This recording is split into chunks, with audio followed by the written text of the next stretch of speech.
उदगीर तालुक्यातील होमगार्ड जवानांना विविध प्रकारचे सक्षम प्रशिक्षण. उदगीर तालुक्यातील होमगार्ड जवानांना उदगीर येथील कॅप्टन कृष्णकांत कुलकर्णी औद्योगिक प्रशिक्षण संस्थेच्या प्रांगणात विविध प्रकारचे सक्षम प्रशिक्षण देत आहेत.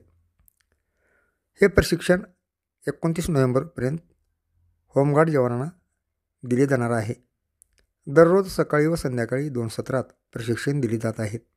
या प्रशिक्षणात कवायती, भाला चालवणे, काठी चालवणे, रायफली हाताळणे अशा विविध प्रकारचे प्रशिक्षण दिले जाणार असून होमगार्ड जवानांनी मात्र प्रशिक्षणस्थळी आपल्या समस्या व्यक्त केल्या.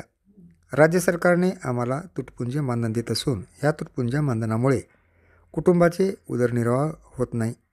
तुटपुंजे दिले जाणारे मानधनही वेळेवर मिळत नसून 6-6 महिने वाट पाहावी लागत असल्याची खंत होमगार्ड जवानाने 23 नोव्हेंबर रोजी प्रशिक्षणस्थळी बोलताना व्यक्त केली.